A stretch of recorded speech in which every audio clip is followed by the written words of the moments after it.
Hola, bienvenidos a Raíces de la Fe, el estudio de los días martes.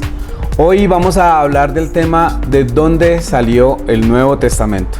Vamos a resolver algunas preguntas tales como dónde surgió, quién lo escribió, cómo se tradujo, cómo ha llegado a nuestros días, qué de los errores, qué de las falencias. Eso vamos a hablar en este episodio. Bienvenidos todos. Bienvenidos a un nuevo episodio. Prepárate para viajar en el tiempo y descubramos una enseñanza bíblica. Comparte este video. Iniciamos Raíces de la Fe. Bien, Oscar, hoy vamos a hablar acerca del Nuevo Testamento. ¿Qué tal su relación con el Nuevo Testamento? Pues diga la verdad. Diga la verdad. Un matrimonio muy largo. He tenido percances, nos hemos separado, hemos vuelto, pero ahí vamos.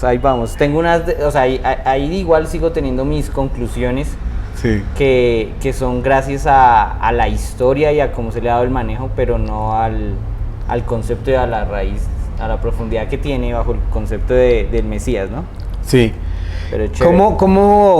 ¿Cómo ve usted que a uno, cuando uno empieza el camino de Dios, y cuando yo digo el camino de Dios, me estoy refiriendo indudablemente cuando uno comienza como una fe, ¿sí? Cuando nosotros comenzamos, creo que esto es algo común entre los dos, cuando comenzamos nuestra vida cristiana, la cosa que se nos enseña es que hay que empezar a leer la Biblia por el Nuevo Testamento, y específicamente por el libro de Juan.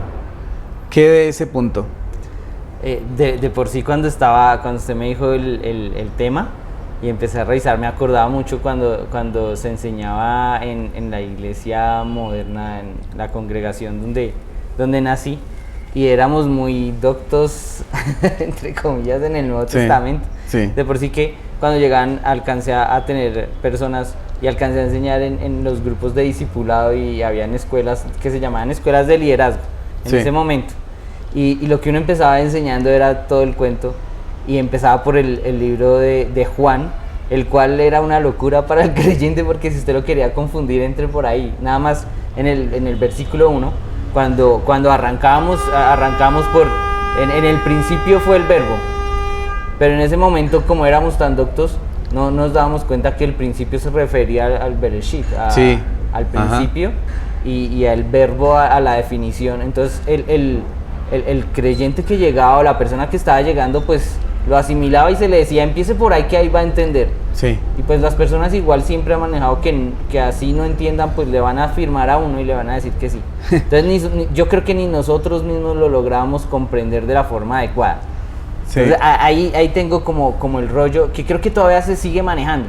Y ahí yo en mis encuestas que hago en internet, el otro día pregunté, ¿qué versión de la Biblia me recomiendan? Y puse como que si usted tuviera solo una versión, porque todo el mundo empieza a nombrar muchas versiones cuando les gusta estudiar la palabra, qué chévere. Pero la pregunta fue como que si usted tuviera solo una versión, pudiera hacer su estudio solo con una versión, ¿cuál sería? Y yo lo hacía porque yo quería organizar mi Easy Word para ver cuáles versiones tenía. Pero fue mucha sorpresa que varios me daban versiones en griego del Nuevo Testamento. Sí. Entonces yo decía, tan curioso eso, porque no es que esté mal, pero el pensamiento moderno es al Nuevo Testamento todavía. Entonces cuando usted me dijo el tema, dije, acá fue. Sí, claro. Donde me voy a desquitar con el Nuevo Testamento. Y en este proceso de estudiar nuestras raíces de la fe, nuestras raíces hebreas de la fe, es indudable que una de las primeras confrontaciones que hay fuertes en nuestra fe es cuando se empieza a descubrir algunos aspectos del Nuevo Testamento que de alguna manera lo llegan a hacer a uno dudar de su autenticidad, ¿sí? Yo creo que los dos podemos asentir en esto, y es que conocemos personas que un día estuvieron en el camino del Señor, en la vida cristiana, y empezaron a transitar en las raíces de la fe, luego transitaron en el mesianismo y luego se fueron al judaísmo, y ya niegan que Yeshua es verdad, que Jesús es verdad, como se conoce popularmente, que el Nuevo Testamento es verdad, y de hecho se lanzan ristre contra esa creencia, contra esa enseñanza, ¿sí? Conocemos personas que lo han hecho. ¿Por qué cree usted que pasa eso? ¿Por qué una persona que un día tuvo su fe, que siguió a Dios, de un momento a otro se va en contra de lo que se dice amaba? Yo creo que hay que tener mucho cuidado. La palabra nos manda a estar estudiando constantemente y a meditar en su palabra. El problema es cuando no tenemos como una guía, y creo que nos ha pasado también mucho cuando nosotros estamos en el proceso de estudio, de investigación, de la enseñanza de algún tema, de profundizar. Siempre yo creo que el que está estudiando tiene que estar en constante cuestionamiento de todo lo que está abarcando. Cuando sentimos que no hay un cuestionamiento, creo que ahí como que se pierde la esencia o la gracia o el sabor de lo que es el estudio de la palabra. Pero entonces creo que pasa que el problema es cuando y acá me voy a volver un poco filosófico o a reflexionar el tema, pero creo que cuando empezamos nosotros en nuestro interior a pensar que tenemos la única razón por un lado, cuando creemos que somos más que los demás aún de los que... Miren que este áspero, el reconocer al maestro es un tema que siempre tiene que estar. Uno, ahí sí como dicen, uno no se tiene que olvidar de que uno llegó a no saber muchas cosas de la palabra o a errar. Entonces cuando las personas empiezan a tener ese concepto de que saben más que los demás, se pierden porque ya le quitan el valor a lo que otros puedan opinar. Entonces para mí ese punto es vital, porque entonces empiezan a fiar de filosofías. Ahora, un tema que de pronto ahorita hablábamos por fuera de cámaras, es que toda la información que nos han dado, y yo le decía a usted como que qué fiabilidad hay de que, por ejemplo, en algunos textos, cómo se escogieron o qué corazón, qué intención había en ese momento, por ejemplo, hay cosas que las personas no tienen en cuenta, es qué está pasando en ese momento económica, políticamente, porque eso influye en las decisiones que se han tomado. Y aunque nosotros queramos pensar, y de pronto muchas personas van a no estar de acuerdo con el concepto que yo doy, las personas que escogieron los libros, que hicieron los escribas que llegaron a tener interacción con los textos, eran seres humanos también, y se podían llegar a equivocar en algún punto. Entonces cuando nosotros no somos conscientes de eso, sino que todo lo que encontramos, empezando que internet es una fuente tanto de cosas positivas porque tenemos acceso a mucha información, pero a la vez es negativo porque es un basurero. O sea, investigar en internet es como irse a un basurero a ver qué encuentro para reciclar. Puede encontrar cosas buenas y cosas malas, pero más cosas malas. Sí, generalmente es así. Entonces creo que la intención va ahí en cuando yo creo que sé más que los demás, cuando creo que la información que tengo es irrefutable. Sí. No, yo creo que ahí es donde la empezamos a embarrar. Y tenaz por esas personas porque ya no nos saludan. Claro que hay otros que tampoco nos saludan. Hay unos que no nos saludan por otras razones. Pero bueno. No, y lo grave es que desde que esas personas no nos saludan, o sea, yo por lo menos no he podido volver a comer casi nada. Yo lo he visto, o sea, que usted ni duerme bien. Yo estoy muy enfermo. No, lo digo solamente como por broma, ¿no? Y un tantico de sarcasmo. Bueno, vamos a manejar en este episodio 6 tópicos. Vamos a manejar qué es el Nuevo Testamento, cómo se escribió, cómo se escribieron sus libros, es auténtico el Nuevo Testamento, qué de los errores y cómo estudiarlo para nosotros, porque de nada valdría que nosotros investiguemos algo, que compartamos con ustedes un tema y que simplemente los dejemos ahí como en el limbo de, bueno, usted verá qué puede hacer con esto, o solamente despertamos. No, tenemos que generar de todas maneras dudas, pero también tenemos que decir cómo hacemos frente a este tema, porque la idea de Raíces de la Fe no es simplemente generar dudas y ya no, tenemos una posición que no es la última y usted puede investigar, pero la idea es que encontremos cosas que nos edifiquen a todos. Entonces, vamos a iniciar con nuestro primer tópico, con nuestra primera pregunta, y es, ¿qué es el Nuevo Testamento? Entonces, ¿qué es el Nuevo Testamento, Oscar? Bueno, para mí el Nuevo Testamento, si usted me lo plantea como Nuevo Testamento literal, para mí es una antítesis del Tanakh o de la Biblia hebrea, ¿sí? Como Nuevo Testamento. Ahí es donde creo que dentro del transcurso de esta emisión vamos a estar definiendo qué es ese en realidad Nuevo Testamento, porque si como yo lo veo y como lo plantea la religión moderna y el creyente de nuestros tiempos, para mí es una antítesis del Tanakh. Ahora, como definición podríamos empezar a definirlo desde la palabra testamento, que significa, viene del latín del tema, dice testimonio de la voluntad, y es lo que se toma como la voluntad de una persona. Sí. ¿Sí? O sea, el Nuevo Testamento es como el antagonista del Antiguo Testamento, como el contrario. En la religión moderna, para mí eso es. Sí. Porque existe la lucha y usted va a ver en todo lado cómo va a haber dos extremos. Va a haber los que defienden el mal llamado Antiguo Testamento, que es al que yo le digo Tanakh, o yo no, así es el nombre adecuado para definirla a la Biblia hebrea. Y están los que defienden el mal llamado también Nuevo Testamento. Entonces se vuelve una guerra, y hasta que no podamos definir eso, que esperaría que hoy lo lográramos, de lograr esa unión y esa reconciliación, que no son antiguo y nuevo, es eso, es un antagonista. Bien, yo creo en cambio que el Nuevo Testamento es la continuación del plan de Dios para la humanidad. Si vemos el Nuevo Testamento como algo aparte, que solo sea, por decir algo, para el cristianismo, y ahí involucro todas las religiones que tienen a Yeshua, a Jesús, como su único centro. Si lo vemos como aparte, se convierte en el antagonista del Antiguo Testamento.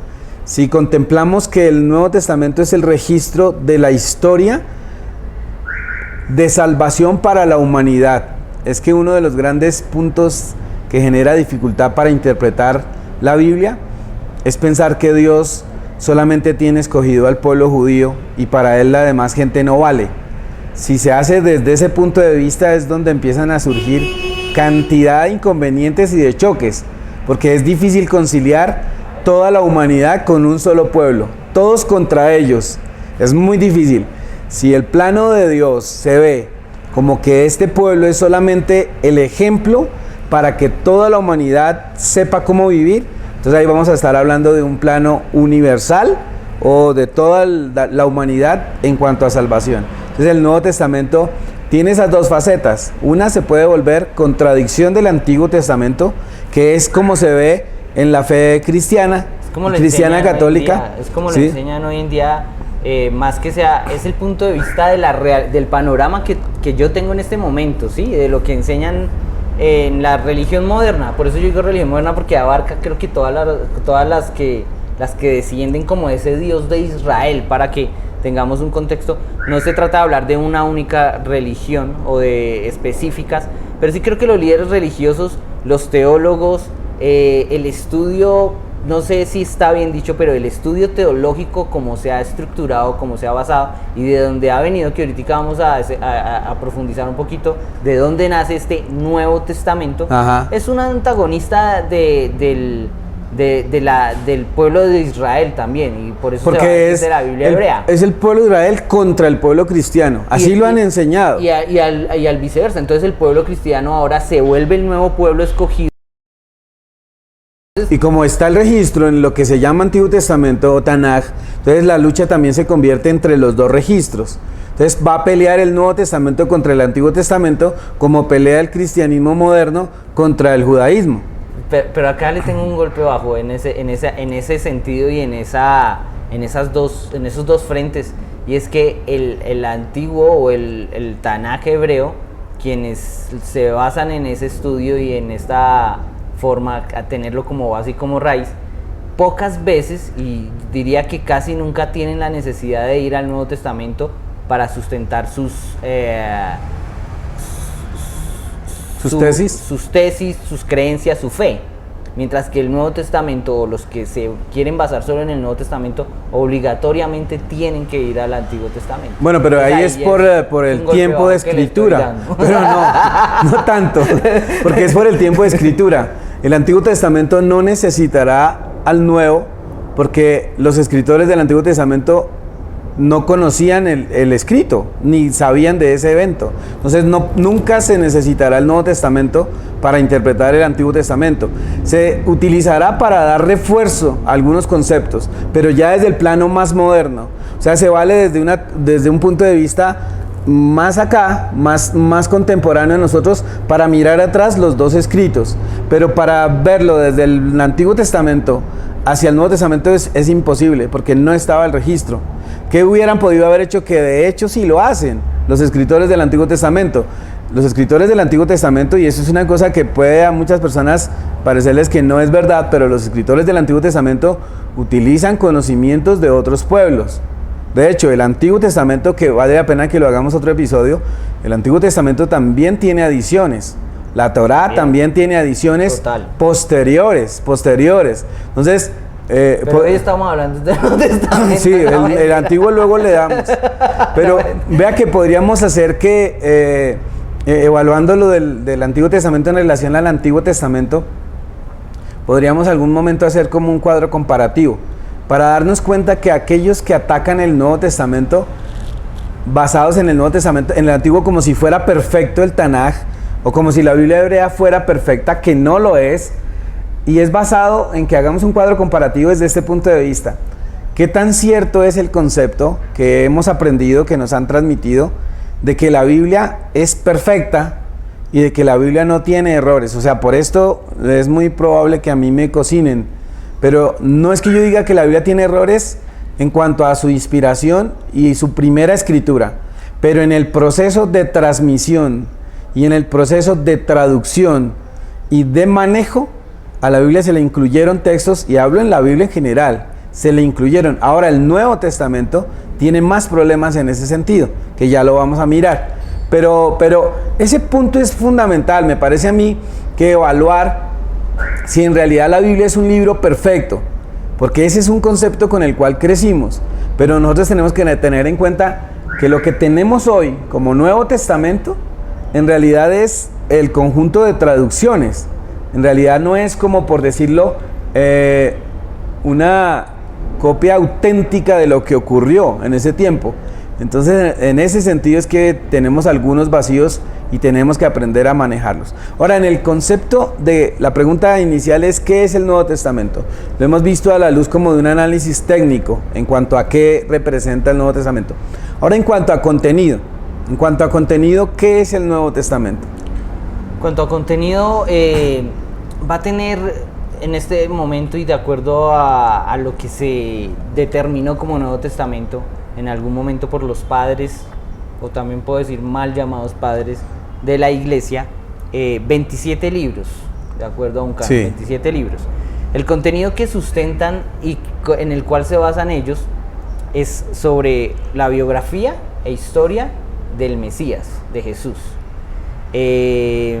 Historia de los apóstoles y padres de la iglesia, que ellos son como los primeros padres, y las cartas que se van a dar, como las instrucciones, la nueva estructura de fe que se va a dar a las iglesias del momento, y finalizando con un texto, creo que es el único profético, si lo vemos desde su esencia, que es Revelaciones. Ese es el contenido que va a tener como tal, en definición, desde la universalidad o desde la Iglesia Católica, como lo van a definir los padres de la fe. Ahora, no sé si ese sí podría ser el contenido bien definido de lo que es el Nuevo Testamento como tal, porque si lo vemos como anti-Tanaj, anti-Biblia hebrea, sí podría ser el contenido, donde forman a un Mesías, cuentan su vida, su historia, cómo forma una nueva religión, cómo tiene sus apóstoles que van a posteriormente a dar toda la estructura y las instrucciones de cómo empieza la nueva religión y cómo acaba con un juicio final. Yo creería que eso también tendríamos que evaluarlo y revisarlo a la luz, que un punto bien importante que hay que tener en cuenta, que de pronto ya se ha dicho, y en este programa los que son seguidores quizás ya lo han visto muy repetido, y es conocer la raíz, conocer el contexto de lo que el Eterno, de lo que Dios quiso darle tanto al pueblo como a la humanidad, porque usted dijo un punto súper importante y que creo que no tenemos que dejar por fuera en ningún momento, y es que como el pueblo de Israel es un ejemplo para la humanidad, y si partimos desde ahí a definir, no podríamos dejar por fuera ni al pueblo de Israel ni a la humanidad. Exactamente. Ahí tenemos que llegar a un consenso. Exactamente. Entonces el tema de decir la biografía o historia de un Mesías yo no partiría de ahí. De por sí, en un tema que estamos estudiando, definíamos que el Nuevo Testamento no se trata de la vida del Mesías. Por eso es que vamos a encontrar diferentes posturas. Que la mayoría de gente piensa eso.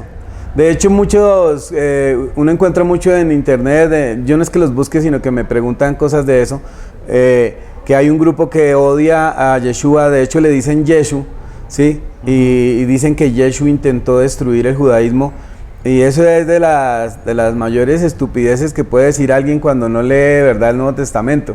Si alguien lee el Nuevo Testamento o los Evangelios, lo primero que tiene que tener claro, y si es que acaso está haciendo un estudio profundo, o eso también se lo digo a las personas que algún momento llegaron o llegan a negar al Mesías, y es que el Mesías nunca escribió nada, y eso es algo que todo el mundo no sabe o no quiere saber, pero los que atacan a Yeshua, por ejemplo, los que un día sin conocerlo y se fueron, y como usted decía, hoy en día pues se creen demasiado elevados y tienen un rango pues de conocimiento bárbaro,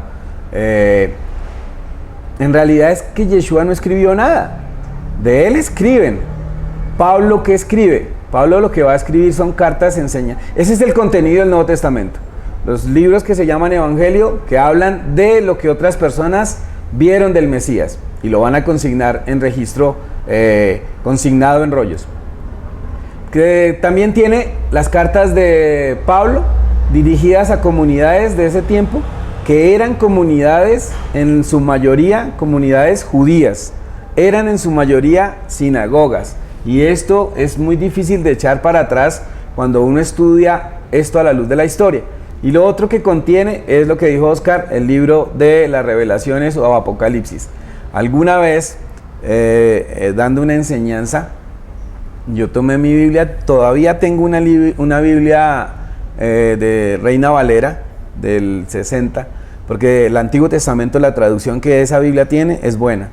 Lastimosamente los nombres originales los cambiaron, pero en cuanto a la traducción de conceptos es una Biblia incluso valorada por un sector del judaísmo, ¿sí? En cuanto a traducción. Y en alguna enseñanza tomé la Biblia, cogí la hoja de la mitad que dice Nuevo Testamento y la arranqué, ¿sí? La arranqué y dije, esta hoja no debería estar. Y creo que ese es el mayor daño que se le ha hecho a la fe o a la interpretación de la Biblia, haberla dividido y haberla marcado, como usted decía hace un momento, como si alguien hubiera muerto, ¿no? Porque un testamento se escribe cuando una persona muere y ahí están los deseos. Entonces, cuando la Iglesia romana en el siglo IV define los libros del Nuevo Testamento, ¿por qué lo puso como testamento? O sea, ¿cuál fue su intención de hacer eso? Ya pasamos a ese punto, pero entonces ya queda claro lo que es Nuevo Testamento en sí, ¿o qué quiere agregar, Oscar? No, sí, queda súper claro. Algo que a mí se me ocurre ahí con lo que usted está diciendo es que es chévere, si vamos a partir a definir este tema, que sea pensando desde el Nuevo Testamento el plan de Dios. Exacto. No desde el Nuevo Testamento la anarquía de Jesús o la institución de una... Porque no sé si la gente lo analiza, pero cuando piensa que Jesús formó una nueva religión, quiere decir que Jesús fue un anarquista que se fue en contra de su propio padre. Sí. Porque tuvo que tumbarlo o tuvo que venir a arreglar lo que su padre... Y ahí vamos a pasar a ese punto, que es donde vuelven al Dios bueno y al Dios malo. Ajá. Que creo que para allá vamos. Sí, tenemos que llegar ahí. Pero en pensar a definir el Nuevo Testamento desde la nueva religión, creo que ahí es un error bastante grande. Si lo definimos desde el plan perfecto de Dios, porque es que analizándolo el contenido del Nuevo Testamento, no había otro mejor para hacer las cartas a las comunidades. A las comunidades que no fuera Pablo, porque el man era un judío, Sí. pero tenía todo el contexto y tenía toda la parte cultural y de estudio para poder dirigirse a las diferentes comunidades. Así es. Entonces, sí. de manera perfecta. Yo creo que, y lo digo con mucho respeto, ni siquiera Jesús hubiera podido haber desarrollado ese papel que desarrolló Pablo. Sí. En cuestión de su cultura, de su forma, de lo que vino, como vino a desarrollarse y su papel específico. No porque no tuviera la capacidad, no, por eso lo digo con mucho respeto y teniendo las distancias, pues. Y que en realidad, a mí me parece que la forma en que se escribió fue la mejor manera, que no hubiera sido el autor de ninguna de sus biografías. Entonces el hecho de que Yeshua no haya escrito nada acerca de él, me parece como que le da más limpieza a su historia. Sí, porque uno puede escribir de sí mismo y de alguna manera va a ser calificado como, claro, usted está acomodando la historia. Claro. Si usted escribe la historia de su vida, Oscar, van a haber facetas que se le olvidan. O van a haber facetas que usted diga, la verdad, eso no me importa escribirlo y para qué. Y alguna faceta usted la va a ver desde el punto de vista suyo. En cambio, la escriben desde el punto de vista de otras personas. Entonces a mí me parece que hasta limpio es como la limpia de la narración, ¿no? Ahí es tenaz porque ahí tendríamos que analizar y también ver que quien nos escribe son los apóstoles, fueron apóstoles de Jesús. Ahí Aparentemente. ¿Lo conocieron realmente o son historias que ellos escucharon?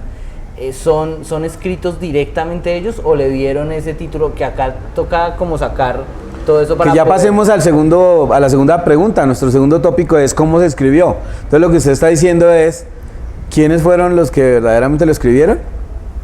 ¿Cómo se escribió? Hablemos de cómo se escribió de manera centralizada. ¿Qué sabemos acerca del escrito del Nuevo Testamento? ¿Cómo es que se da la escritura?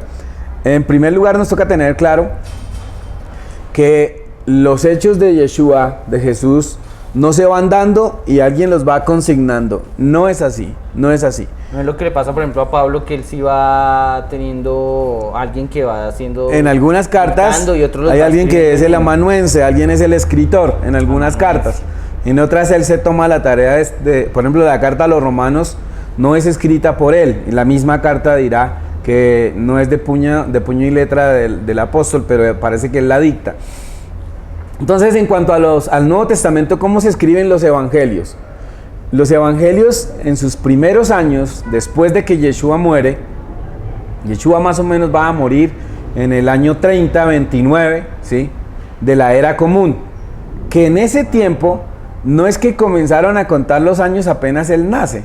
Hay muchas personas que no tienen claro cómo fue que se hizo la división antes de Cristo y después de Cristo. No es que Yeshua nace y todos empezaron a contar, bueno, ya él nació en el año 0. No, eso se va a hacer siglos posteriores. O sea, eso se va a hacer un poquito después de la Edad Media, que un papa, se me va el nombre, no es Gregorio, no es el gregoriano, ¿no? Es antes de él, Alejandro creo que es, él es el primero el que empieza a hacer la división, se me fue el nombre de este, pero es un papa. El papa es el que determina el año 0, le manda a una gente a calcular el año 0, lo calculan, que por si y siglo después hicieron mal la cuenta y se dan cuenta que de acuerdo a su estadística o su cronología, Yeshua vino a nacer 4 años antes de Yeshua, de haber nacido él, y el error lo dejaron, no lo corrigieron, así quedó. Entonces por eso, si él hubiera nacido verdaderamente en el año que se determinó como 0, hubiese muerto en el año 33, pero más o menos muere el año 30 de nuestra era. Yeshua muere, no hay registros de su vida, no hay registros de lo que ha hecho, y se empieza a transmitir todo verbalmente, que es una práctica común dentro del pueblo de Israel, transmitir enseñanzas verbalmente. Es más o menos 30 años después de que él ha muerto y ha resucitado y ya no está, que se cree que se hace el primer registro de la vida de Yeshua, y lo hará aparentemente Marcos, que Marcos no fue apóstol. Parece que a Marcos quien le cuenta todo es Pedro, que sí fue apóstol. De hecho, por eso Marcos le da tanta relevancia a situaciones de Pedro, pues porque son primos, son familiares. Entonces, ese es el primer evangelio que se escribe 30 años después de ocurridos los hechos. 30 años después de la muerte del Mesías, más bien, porque los hechos vendrían a ocurrir 30 años antes, cuando él muere, 33 años antes. Sí. Entonces casi que se van a narrar casi que 60 años después. Luego viene el evangelio de Mateo y el evangelio de Lucas, que parece que toman como fuente a Marcos. Algunos estudiosos de la Biblia dicen que hay una fuente que la llaman la fuente Q, porque es una palabra en alemán que empieza por la letra Q. Entonces la llamaron la fuente Q porque es un teólogo alemán el que la postula. Sin embargo, es una hipótesis, pero dicen que es otra fuente diferente a Marcos. Entonces, así se escriben los evangelios. Juan escribirá casi después, casi al finalizar el primer siglo, y Juan escribirá su evangelio, que ya es un tanto diferente a los otros tres.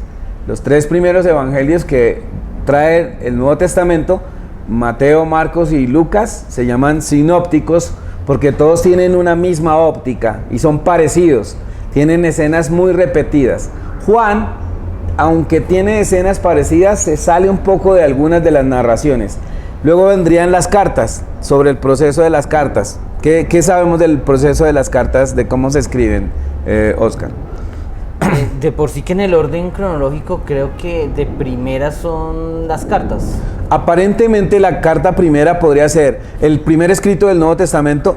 Sí, Creo el que primer es escrito Gálatas o de los evangelios sí es Marcos, pero de todos los libros del Nuevo Testamento la primera es Gálatas o primera carta a los tesalonicenses. Exacto. Las dos están cifradas de manera diferente. Podría ser alguna de las dos que se escribe primero en cuanto a los libros del Nuevo Testamento. Es importante porque el creyente, o nosotros siempre, yo estuve ahí en ese punto donde pensaba que todo está pasando cronológicamente. Sí. Lo único que yo decía como que era en los 4 evangelios, que uno sabía que era como la historia paralela, pero el resto uno pensaba que había sido así, y yo me imaginaba la historia, ya estudiando teología y metiéndome en el cuento, yo me imaginaba que la historia era en orden cronológico. Entonces cuando encontramos, ya que estamos hablando de cómo se escribió, el primero que empieza a escribir es Pablo.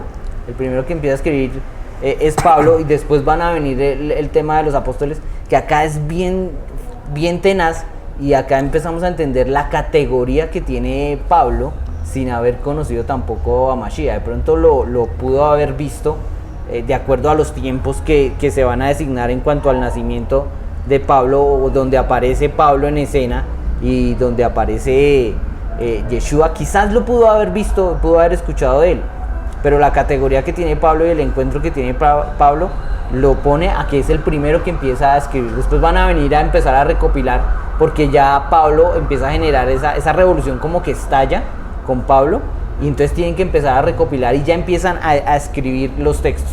Indudablemente lo que usted dice es totalmente certero. Tiene que ser una persona como Pablo, por su capacidad, por su conocimiento y por su estudio. Entonces lo que Pablo va a hacer es que Pablo, aunque no vamos a hablar hoy de Pablo, pero Pablo es un rabino. Pablo es formado en una yeshiva, en un centro de estudios judío. Él lo dirá en sus cartas. Luego de su encuentro con el maestro, ¿sí? Eso lo vemos narrado en el libro de los Hechos. En su encuentro con el maestro, lo que va a pasar con Pablo es que va a tener unos años de reflexión, lo que muchos llamarán la conversión de Pablo, pero en realidad Pablo no se convierte a nada, porque Pablo sigue siendo judío, y su religión en ese momento, esto va a sonar raro, pero su religión en ese momento sigue siendo el judaísmo.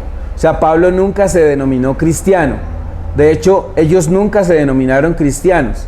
En el libro de los Hechos alguien le va a decir la gente de Antioquía, y los llamaron por primera vez cristianos. Pero como le decía yo en unos episodios anteriores a Churi, a nosotros de Bogotá, en Colombia, las personas de otras regiones nos dicen cachacos o rolos, pero es como ellos nos dicen, no como nosotros nos denominamos, es como nos dicen, cachacos o rolos. Entonces por eso se habla del término cristiano desde el punto de vista de la gente de Antioquía.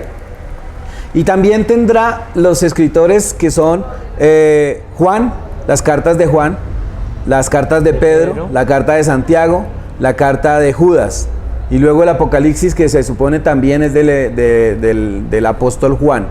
Entonces, ¿cómo se escribe? Los evangelios se escriben después de muchos años de tradición oral. Se escriben los evangelios. Las cartas, Pablo las va a escribir desde sus viajes, que se han conocido desde el punto de vista de la cristiandad como los viajes misioneros. Sí. Entonces, Pablo está en un lugar, por ejemplo, Pablo estará en Roma, estará prisionero cuando escribe la carta a los filipenses. ¿Sí?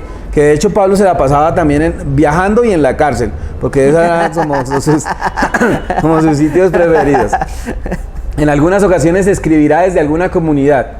Esa es la manera como se escribe. ¿Desde dónde se escriben algunas cartas de Juan y de Pedro? No hay certeza en eso, desde dónde escribe. Parece que Juan algunas cartas las escribe desde su habitación, parece que vivió en Jerusalén y luego donde fue exiliado. Pero eso es más o menos cómo se escribe el Nuevo Testamento. ¿Sí? Ahí es súper interesante y podemos enfocar en empezar a decir cuál es la intención de cada escrito, porque si nos vamos a los apóstoles o a los evangelios, ¿sí es la intención de contar la vida de Jesús o la intención es cumplir con un mandamiento que es llevar las buenas nuevas? En cuestión de Pablo, ¿la intención de él es dejar un sistema doctrinal anulando el Tanakh o es dar instrucciones de acuerdo a las situaciones que se iban presentando en este momento? Porque sí sufren cambios y tienen que tomar decisiones, y acá tendríamos que hablar, y sería chévere ahorita empezar a citar cómo es que es el primer Sanedrín ahí en el siglo I, cuando sí, dan unas definiciones y unas características que se utilizan para anular el Tanakh cuando se malinterpreta. Y no sé si podemos empezar a enfocarnos ya en los padres de la fe o definimos esas intenciones más bien de cada uno de los evangelios, cuáles son esas intenciones, a qué van, con qué propósitos se escribieron. ¿Será que Mateo, Marcos, Lucas dijeron vamos a contar la historia de Jesús como su vida de hombre, o vamos a cumplir con lo que él nos ordenó, que es dejar las buenas nuevas y ratificar la Torá viviente? Sí. Creo que podríamos dejarlo para otro episodio en cuanto al contenido del Nuevo Testamento, porque hoy yo creo que, y cada una de las personas que está viendo este episodio están inquietas es si el Nuevo Testamento es auténtico o no, como tal, porque después de que definamos si es auténtico o no, ahí sí vamos a mirar para qué escribieron y por qué escribieron. Entonces, retomando el punto de cómo se escribió, creo que ya hemos dado una síntesis de cómo fue el proceso de escritura. Ahora tendríamos que hablar si es auténtico el Nuevo Testamento, si es auténtico el Nuevo Testamento, es decir, lo que queremos ver es como cuando usted va a comprar unas zapatillas y usted va a una tienda y entonces va y compra unas zapatillas de X marca y entonces le valen, por decir algo, le valen 100,000 pesos, $30. Y usted sabe que el promedio de esas zapatillas es más o menos $100, 300,000 pesos aproximadamente. Ya usted tiene que empezar a dudar si esos tenis y esas zapatillas son auténticas o no. ¿Quién las fabricó? ¿Y cómo comprobar quién las fabricó o no? ¿Se han dado cuenta ustedes que uno compra a veces artículos que están tan bien imitados que lo pueden engañar a uno? Hay jeans de marca que los hacen tan bien las imitaciones que lo pueden engañar a uno. Con lo que más engañan es con el precio. Si el precio es alto, uno cree que es original. Si el precio es alto, uno cree que es original. ¿Cómo comprobamos que el Nuevo Testamento, si es auténtico o no? Y de una vez lo quiero unir al siguiente ítem, que es ¿qué de los errores? ¿Qué de las fallas? ¿Cómo comprobamos el Nuevo Testamento si es auténtico o no? Y acá nos toca hacer una separación. ¿Es auténtico el Nuevo Testamento en sus primeros registros? ¿O es auténtico el Nuevo Testamento en el hecho de que ha sido transmitido, ha sido traducido y ha sido manipulado? Porque el Nuevo Testamento ha sido más tocado que la canción esa de Despacito. O sea, esa canción la ha tocado, la han cantado hasta en hebreo. ¿Ha oído la versión en hebreo? Sí, la escuché. Sí, hay una versión en hebreo. La hay en todos los idiomas. Y el Nuevo Testamento yo creo que no se le queda atrás de lo tocado que ha sido. Todo el mundo le ha metido la mano al Nuevo Testamento. Lo que no ocurre con tanta facilidad con el Antiguo Testamento Tanaj. El Tanaj, bendito sea Dios por esto, pero en realidad los guardianes del Tanaj es el pueblo judío. El pueblo judío son los que se han encargado. Ahora, si hay gente que con mucha temeridad han intentado transmitir cambiar el Antiguo Testamento. Y digo temeridad es porque no les da temor, porque de hecho en la Biblia hay una maldición, en Deuteronomio 4:2 dice: no le añadiréis ni le quitaréis a este libro. Se está refiriendo al libro de la ley, a la Torá, a los 5 primeros libros. Pero luego también más adelante va a venir una advertencia para el que le cambia la palabra de Dios en general. Y yo no sé si a los que lo han hecho les ha pasado algo o no. Pero en ese sentido, en el escrito original, ¿es auténtico el escrito original? En las traducciones y versiones, ¿son auténticas las copias y las traducciones que tenemos hoy? Yo creo que el tema del Nuevo Testamento, y espero que se me esté interpretando y usted que está al otro lado me interprete de buena forma, yo creo que el Nuevo Testamento como religión no es auténtico. El Nuevo Testamento como nueva religión no es auténtico. El Nuevo Testamento como continuidad y apoyo a lo que... O sea, lo que han hecho con el Nuevo Testamento. Sí, no es auténtico. Que es lo que tenemos hoy en realidad. Porque de por sí van a salir muchos... creo que el error estuvo y está desde el momento en que se empieza a hacer una nueva religión con ese contenido. Desde ahí, pues. Porque lo que se quiere es buscar otra finalidad, y lo que usted dice, hay como manos oscuras ahí. De por sí van a salir eruditos, estudiosos, historiadores, que van a decir que el Nuevo Testamento está basado en historias del antiguo Egipto. Sí. Que son fábulas egipcias, y las pueden citar y las encuentran en escritos egipcios. Lo cual no pasaría nada, porque si vemos la conexión que tiene el pueblo hebreo con Egipto, va a tener mucha influencia en varias cosas, que el mismo Tanakh va a tener influencia egipcia, y eso no desvirtúa ni va a tumbar que el eterno Dios haya dado la Torá y haya instruido cada cosa. Pero en eso que usted dice que que no le añadiréis ni le quitaréis, si fuera como se interpreta hoy el Nuevo Testamento, ya se le añadió y se le quitó a la misma Torá. O sea, sí, que el mismo Jesús, como es interpretado desde la religión moderna, ya infringe el mandamiento de su papá. Exacto.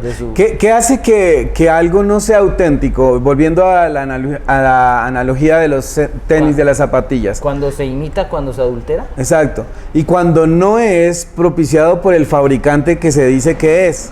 Si una persona dice que está comprando unas zapatillas de tal marca, pero eso no lo produjo esa empresa, ahí ya deja de ser auténtico.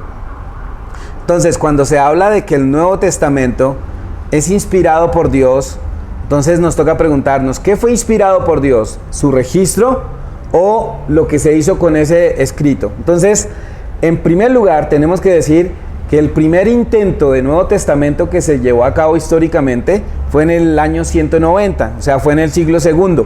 Es el primer intento que se hace para definir un canon diferente al canon del Tanaj, que ya está. Los libros del Tanaj o Biblia hebrea o Antiguo Testamento se definieron en el año 90 después del Mesías, es decir, 20 años después de la destrucción del templo, cuando ya muchos judíos han sido expatriados.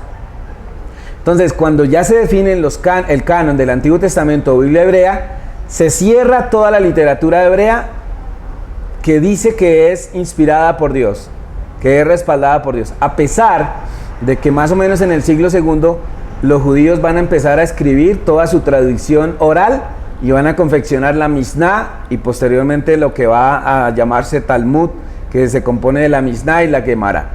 Entonces, cuando ya se cierra el canon del Antiguo Testamento o del Tanaj o Biblia hebrea, empiezan a proliferar muchísimos libros en relación a Yeshua. Y empiezan a haber libros de cualquier cantidad de especulaciones. Ahí hay Evangelio de Pedro, Evangelio de Judas, el Evangelio hasta de María Magdalena. Hay evangelios de mujeres, de María, sí. Pero el pastor de Hermas se llama. Sí. Ese es bonito, ese libro es bonito. Sí, lo he escuchado. Y hay tantos, y cartas ni se digan. Entonces, todavía no existe Roma como una entidad religiosa. Todavía sigue siendo una Roma imperial. Entonces, lo que se intenta hacer por parte de los que se llaman los padres de la iglesia, que yo estoy de acuerdo con ustedes que para mí ellos no son los padres de ninguna fe ni de nada. Todos los del primer siglo son personas anti-Israel, son personas judeofóbicas y son personas que están en contra inclusive de Dios, ¿sí? Y ahí van a venir una cantidad de herejías.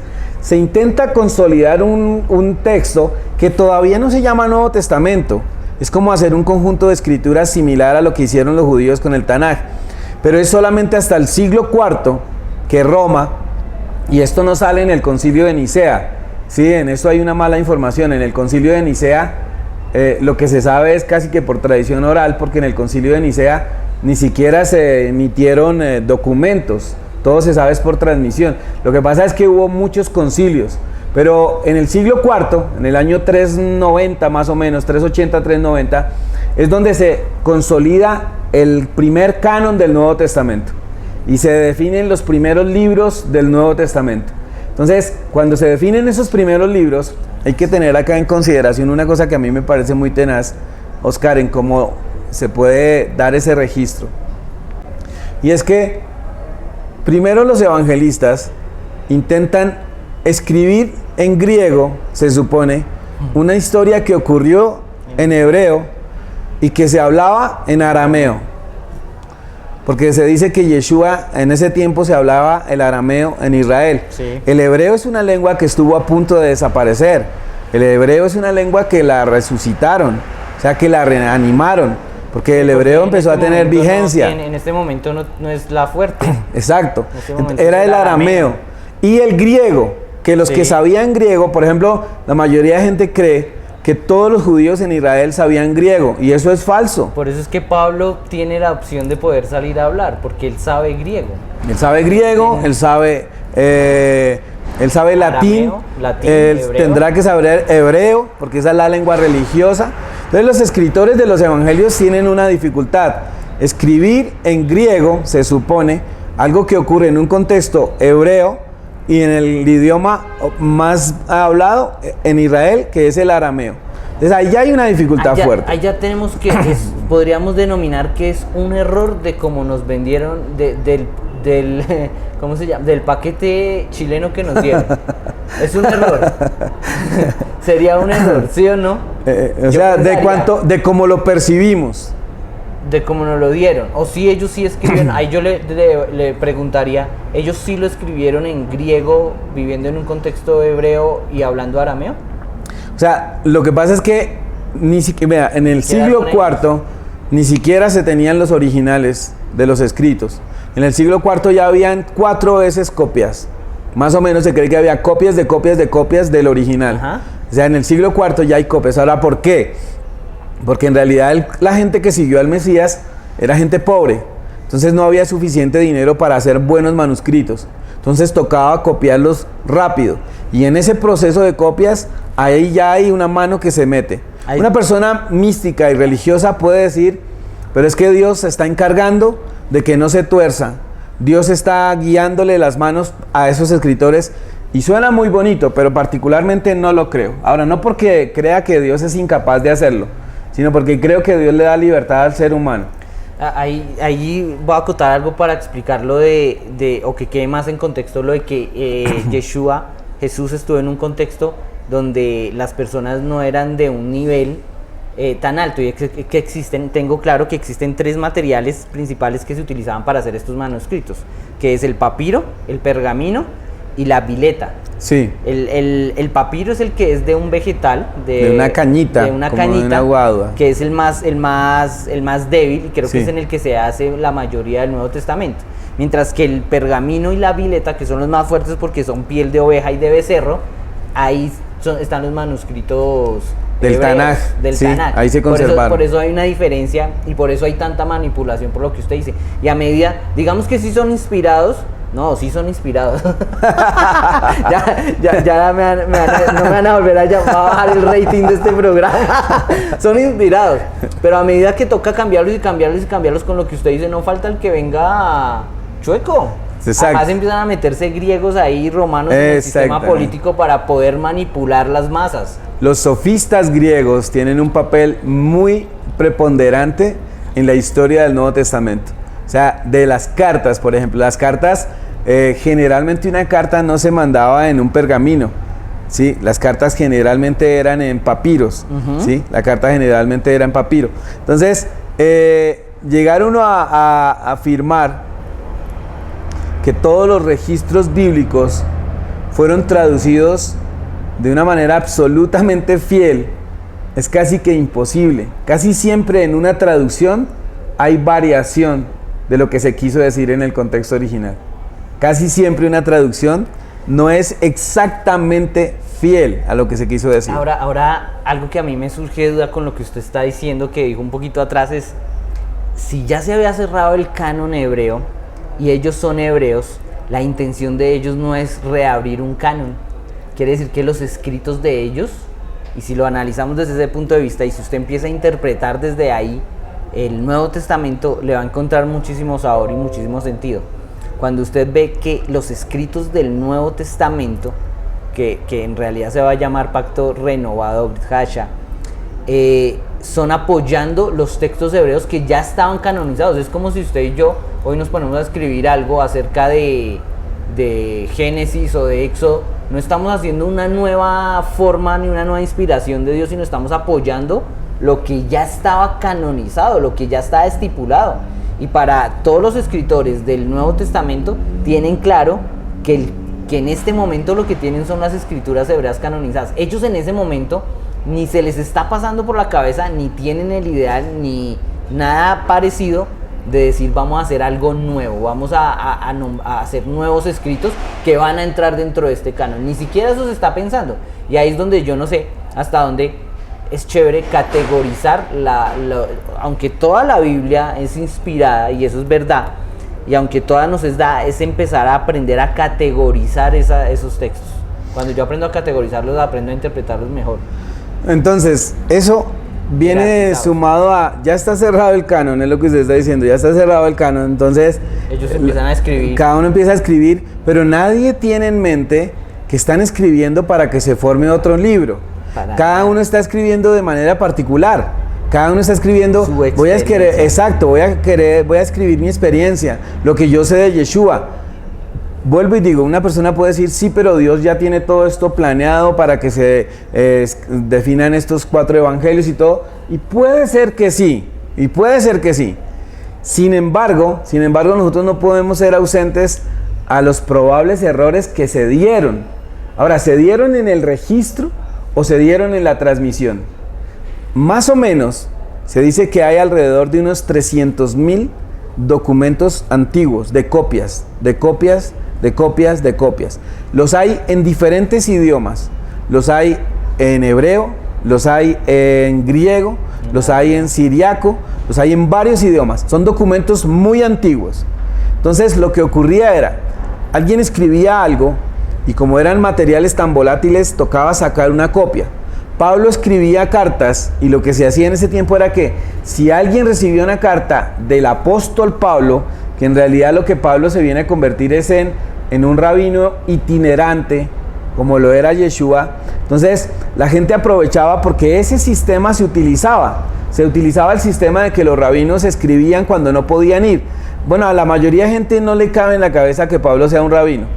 La mayoría de gente ha recibido la interpretación que se ha dado desde Roma. Pablo es un apóstol en contra del judaísmo. Y eso lo hablamos en el episodio pasado con Achuri. Si es verdad que Pablo es un apóstol en contra del judaísmo. Lo tocamos, medio lo tocamos. Dimos evidencias de citas bíblicas del libro de Hechos de los Apóstoles en relación a algunas cosas que él dice en las cartas que lo malinterpretan. Pero la Iglesia Católica, hay que tener en cuenta que lo que nace primero en la historia de la humanidad no es el cristianismo de hoy.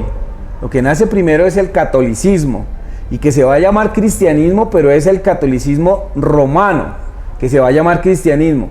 La mayoría de personas piensan que hoy el cristianismo que hay es el que ha permanecido por todos los siglos y que es lo mismo que Yeshua inició, pero no es cierto. Compare usted las prácticas del cristianismo moderno con las prácticas de Yeshua. Compare usted lo que Yeshua enseñaba con lo que se enseña hoy y va a encontrar una disparidad absoluta. Si usted es honesto en ese estudio, va a encontrar que lo que hoy se llama cristianismo no se parece a lo que él fundó. Ahora, no estoy diciendo que nos toca volver a esa época, vestirnos como ellos, hablar hebreo, hablar arameo, para que seamos como la comunidad que lo siguió a él. Sí, porque mucha gente hace la broma y la burla y se creen que son muy chistosos haciendo este tipo de comentarios y la verdad es que si quieren vístanse y háganlo así a ver cómo les va. Yo lo que nosotros tratamos de rescatar y lo que quisiera aclarar es que, miren, Yeshua vivió desde el -4 más o menos hasta el 30. En el 60, o sea, más o menos en el 60 y de ahí en adelante empiezan a salir escritos. Esto es el siglo I, pero en el siglo I se acaba el siglo I y se acaban los apóstoles y se acaban los que tuvieron contacto con Yeshua, con Jesús directamente. Entonces acá entramos en un lío y es que el Nuevo Testamento ni siquiera tiene forma, idea de salir, y empiezan a salir unos señores en el siglo II a hacer un tema griego helenístico, donde empiezan a interpretar y a manejar la cuestión de acuerdo a sus filosofías, de acuerdo al sistema político y económico que necesitan mover en ese momento. Y esto es en el siglo II hasta ahora y ya tiene un montón de adiciones. Filtraciones. Y esto se desarrolla hasta el siglo IV. Entonces, la idea no es desvirtuar el Nuevo Testamento ni decir que no es de parte de Dios, sino la idea es decir como que nos lo interpretaron y nos lo dieron de la forma que no es, porque el Nuevo Testamento en ningún momento es el enemigo ni el antagonista. Me gusta eso. Me gusta eso. Y también otro punto que añado a su idea, que no es nosotros desvirtuar el Nuevo Testamento para nada, sino dar los verdaderos cuidados que hay que tener para nosotros estudiarlo. Si estudiamos el Nuevo Testamento con base en los dogmas que se han desprendido de él, vamos a tener una doctrina totalmente equivocada. Vea, gústele o no le guste a los teólogos y a los creyentes de nuestros días, el cristianismo es una religión con origen judío. El cristianismo es una religión de origen judío. Que hubo transformaciones y cambios, es verdad, pero eso es tanto como que usted, como hijo, se vuelva docto científico y llegue a odiar a su mamá. Exactamente eso. El cristianismo salió de la religión judía. No estoy queriendo decir que le toca a todo el mundo volverse judío o volver al judaísmo, no. Pero no podemos ignorar cuál es la base de nuestra fe. Y con esto del Nuevo Testamento, lo dijo Óscar al comienzo, es que se han tejido los dogmas y las doctrinas equivocadas. ¿Por qué hemos incluido este tema dentro de los episodios de Raíces de la Fe en nuestra segunda temporada? Porque vamos a hablar de temas muy interesantes como la Santa Cena, vamos a volver a hablar del bautismo, vamos a hablar del rapto de la iglesia, ¿sí? Vamos a hablar del bautismo en el Espíritu Santo, de hablar en lenguas. Para eso necesitamos que esto que estamos haciendo en este episodio, que ya me di cuenta que no va a ser único, así es de que separe agenda, amiguito, aunque no podemos terminarlo todo acá porque está muy sabroso. Si no tocamos este tema como base para esos otros temas, vamos a quedar siempre cojos y vamos a tener siempre que hablar de este tema sin haberlo hablado. Entonces lo vamos a hablar, lo vamos a dejar bien claro. ¿Qué hemos hablado hasta el momento? Hemos hablado hasta el momento de qué es el Nuevo Testamento en cuanto a contenido y qué es el Nuevo Testamento en cuanto a lo técnico. Hemos hablado muy someramente de cómo se escribió. Hemos hablado sobre sus libros también muy someramente. Pero estamos en el punto de si es auténtico. Y ya hemos hablado de varios asuntos de su autenticidad en cuanto a escrito. Pero no podemos terminar acá la carrera. Entonces, vamos a dejar acá planteado varias inquietudes, Óscar. ¿Qué hacemos con las añadiduras al Nuevo Testamento? Hay más de 100,000 añadiduras de temas específicos.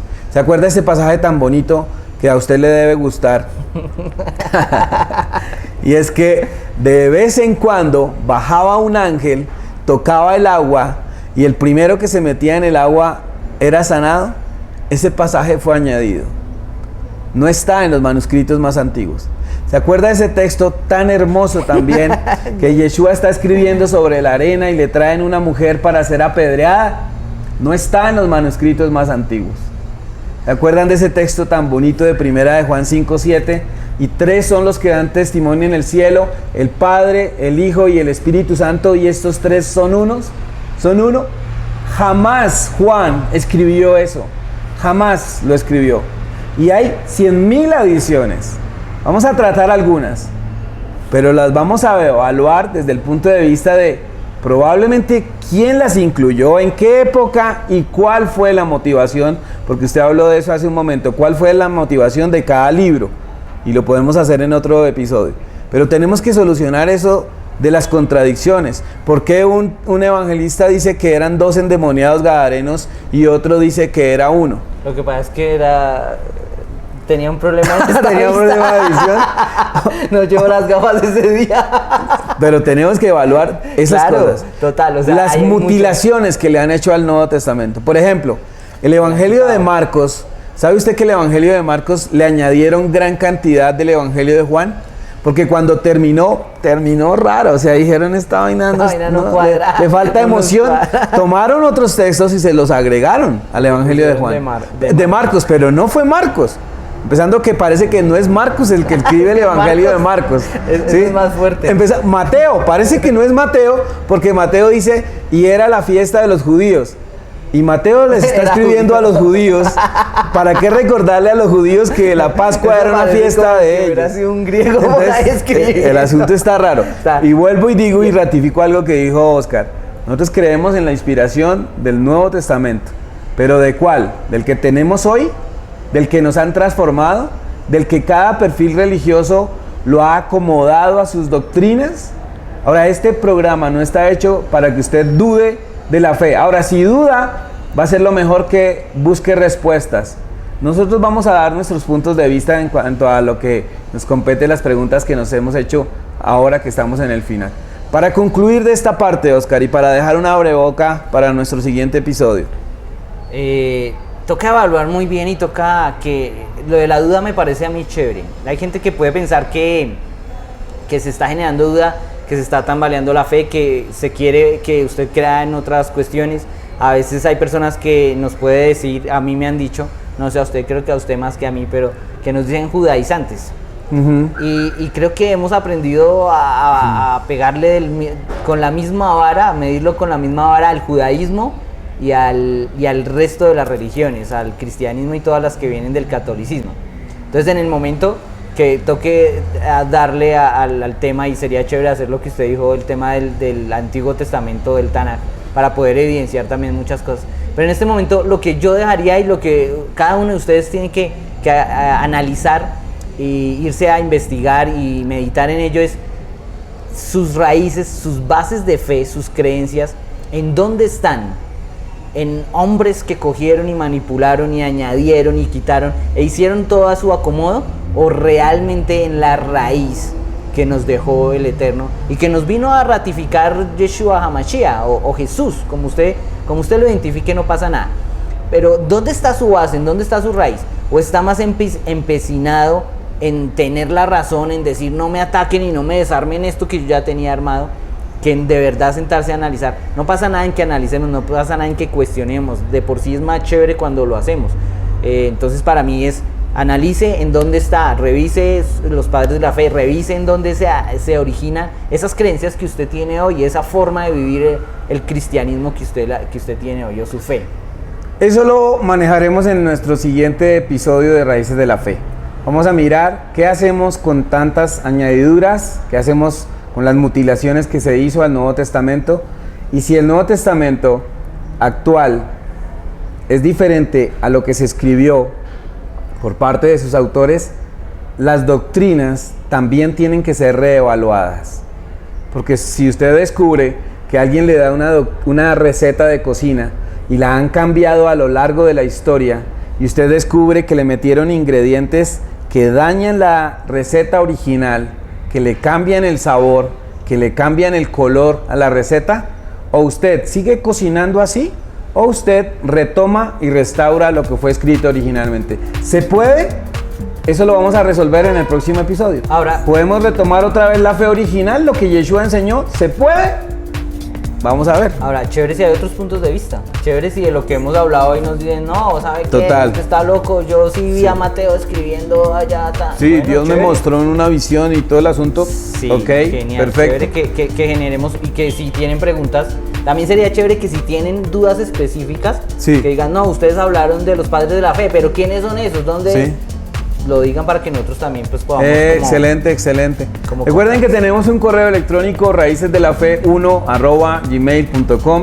Recuerden que estamos en Instagram. El día jueves tenemos el microprograma que se llama La Biblia. El próximo jueves vamos a hablar sobre el libro de Números, o Bamidbar, que se llama desde el punto de vista hebreo. Y los domingos tenemos Raíces de la Fe en casa. Es un mensaje, es una predicación para edificar a cada creyente. Si usted nos quiere respaldar, nos puede respaldar económicamente, como estamos escribiendo acá en la descripción de este video. necesitamos mejorar equipos, necesitamos incluir personas que nos ayuden en la edición de este video. Necesitamos ¿sí? cambiar a los invitados.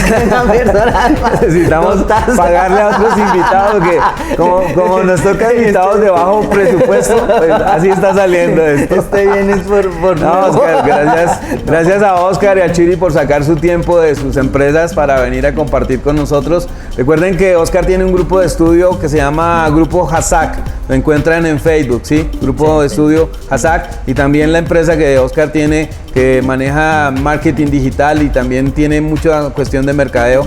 Contáctenlo a Oscar, acá les voy a poner en la descripción sus datos. A todos, muchísimas gracias por seguirnos acá en Raíces de la Fe. Recomienden este canal, suscríbase si no lo ha hecho.